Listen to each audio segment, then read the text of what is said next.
કીધું કે મહાત્માની મોજ છે ને કે કોઈને લાલાના દર્શન થયા હોય તો મને સ્ટેજમાંથી આવી અને આશીર્વાદ આપી દે. તે પણ જ્ઞાન ચક્ષુથી તો ઘણા ને થાય સ્વપ્નમાં પણ ચર્મ ચક્ષુથી નરી આંખે આપી બધા મહાત્મા એકબીજાના મોઢા સામે જોવા બેઠા. દિગંબરો મહાત્મા ઘણા છે થયા નહીં. આપણે વારનામાં દોડતા સ્ટેજ માંથી પહોંચી ગયા. મને દર્શન થયા છે બોલો કેટલા આશીર્વાદ આપતા. અને મને સંતો ભેગી મળે. આપણી પરંપરા ચાદરું પાથરી અને દરિયા માથે જઈને દ્વારકા પહોંચતા છે. આપણે આ ઈશ્વરા મહારાજ ઈશ્વરા પરમેશ્વરા છે. એક મારવાડમાં ગઢવી છે તમારા ઈશ્વરા. હા ઈશ્વરદાસજી એની યુગમાં મળી ઈશ્વરા પરમેશ્વરા.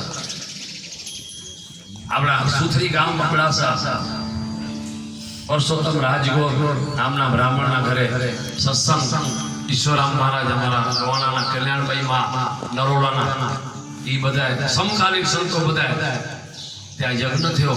ત્રીજે દિવસે બરાબર યજ્ઞમાં બીડું હોમાણ અને આ બાજુ એનો છોકરો પેલા હોન્ડા ઉપર નથી સ્કૂટર ગોળી ગોળ હતા. ગોળી માથે એને એમ થયું કે જમણવારને હજી વાર છે તો 20 વર્ષનો જવાન છોકરો હતો.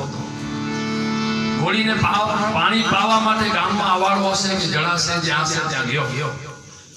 બન્યું એવું કે પુત્રો કાંક ભસ્યો હશે. ગોળી ભડકી હશે છોકરો ગોળી ભડકી અને છોકરો પડી ગયો ગોળીમાં.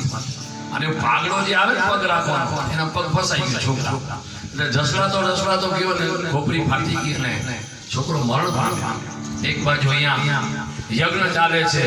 રાજી ખુશીનો આનંદ છે. મહાત્માઓ બધા અળકની ધૂન જગાવી બેઠા છે. ગામના બધા પાંખી છે. બધા હજારો માણસો સુથરીમાં બેઠા છે. સમાચાર ધીરે ધીરે આગળ વધ્યા કે છોકરો પરસોત્તમ બાપાનો છોકરો વેંદો 20 વર્ષ. બધાને ખબર પડી ગઈ. ઈશ્વરામ મહારાજ આપણા શ્રીકાર જ્ઞાની હતા. એ ભાનુશાલીનું શરીર હતું. આપણા મુંબઈ યોગીઓમાં થોડુંક આખ્યાન કરી હરિહર સંપ્રદાયમાં એ ખ્યાલ નથી. ઘણા ભાનુશાલી કટામણ સાથે નાંદરાના હતા. પછી ઈશ્વરામ મહારાજ શ્રીકાર જ્ઞાની હતા. એને ખબર પડી ગઈ કે કામ છે આડાવડા મોટા થાય છે.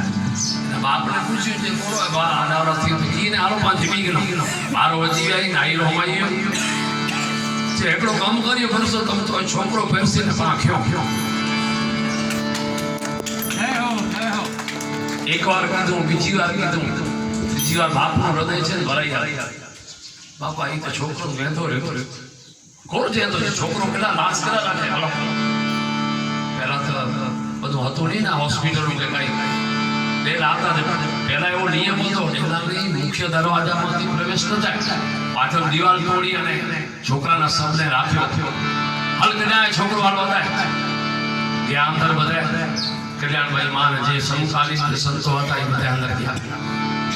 બધાના અંગૂઠા નહીં જે અંગૂઠો એનો પાણીથી ધોયો અને કલ્યાણભાઈ માને કીધું એનો અંજલિ છડ્યો. છોકરો આળસ મળી અને કહેવાય છે કે છોકરાને પછી પહેલા બધું આ મેડિકલ નતું. ઘી ને મધ જૂનું લગાડી પટ્ટો બાંધી અને બધાને પીરસ્યું અને સંતો બધા ખાઈને તૃપ્ત થઈ અને હજી એનો પરિવાર જીવે છે મુંબઈ. અને ત્યારે ઈશ્વરા પરમેશ્વરા કહેવાય. ખાલી ઈશ્વરા મહારાજ ઈશ્વરા પરમેશ્વર વિચાર કેવા શક્તિશાળી આપણી પરંપરામાં ભક્તિ